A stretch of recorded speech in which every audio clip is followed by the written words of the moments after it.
आप लोग अपनी स्क्रीन पर ये वीडियो देखिए। আজকে আমার সামনে বোমের পর বোম ফেলে পড়লো, আমার ঘর দৌড় পার্টি অফিস ভাঙচুর করে দিল। इसका नाम अभिजीत सरकार है। इसकी गलती सिर्फ बंगाल में बीजेपी का कार्यकर्ता होना ही नहीं थी, बल्कि गलती ये भी थी कि ये ह्यूमैनिटी को रिप्रेजेंट करता था, डिसेंसी को रिप्रेजेंट करता था।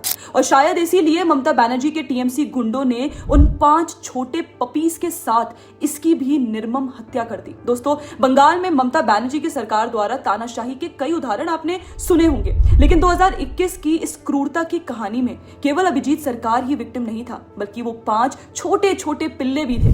2021 के चुनाव नतीजों के बाद जब टीएमसी की बंगाल में जीत हुई, तब टीएमसी के कार्यकर्ताओं ने जैसे हाहाकार मचा दिया। उस दौरान ये लोग घरों पर बॉम्ब फेंक रहे थे, एनजीओ के ऑफिसेस तबाह कर रहे थे। उसी दौरान अभिजीत सरकार, जो एक बीजेपी कार्यकर्ता तो था ही, लेकिन साथ ही एक एनिमल लवर भी था, वो कोलकाता के नारकेल डांगा एरिया में एक छोटा सा स्ट्रे डॉग शेल्टर एनजीओ चलाता था। इसी दौरान टीएमसी के गुंडों ने उसके घर के बाहर न्यूली बॉर्न 5 पपीज को निर्मम तरीके से कुचल कर मार दिया।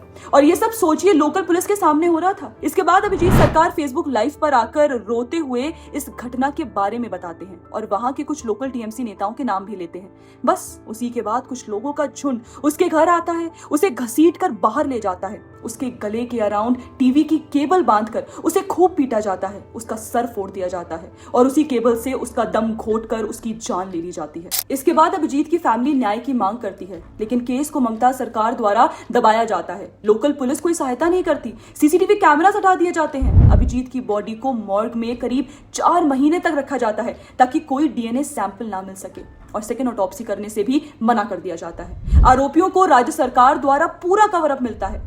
उसके बाद जब 2021 में कलकत्ता हाईकोर्ट के ऑर्डर पर सेकेंड ऑटोप्सी करवाने को कहा गया और केस सीबीआई को सौंपा गया, तब जाकर कई अक्यूज के नाम सामने आते हैं, जिनमें टीएमसी एमएलए परेश पाल से जुड़े अरुण दे को भी अरेस्ट किया गया। साथ ही उनके अन्य काउंसलर्स का नाम भी इसमें शामिल था। कोलकाता पुलिस के 3 अधिकारियों को भी कोई एक्शन न लेने पर जुडिशियल कस्टडी में भेजा गया। दोस्तों, आज जब इकोसिस्टम सवाल करती है कि सीएपीएफ डिप्लॉयमेंट क्यों हो रहा है या इतनी सख्त सिक्योरिटी अरेंजमेंट्स क्यों हैं, तो आप ये सिर्फ 5 साल पहले का किस्सा याद कीजिए, जहां पॉलिटिकल और पोल वायलेंस इतना नॉर्मलाइज कर दिया गया था कि आज अभिजीत सरकार की निर्मम हत्या कॉन्वर्सेशन में भी नहीं है। सिक्योरिटी इसलिए जरूरी है ताकि बंगाल की जनता बिना किसी डर के वोट दे सके और अपनी सरकार चुन सके। कल आपको अगर कोई सिक्योरिटी अरेंजमेंट पर सवाल करता दिखे तो उसको अभिजीत सरकार के बारे में जरूर बताइएगा।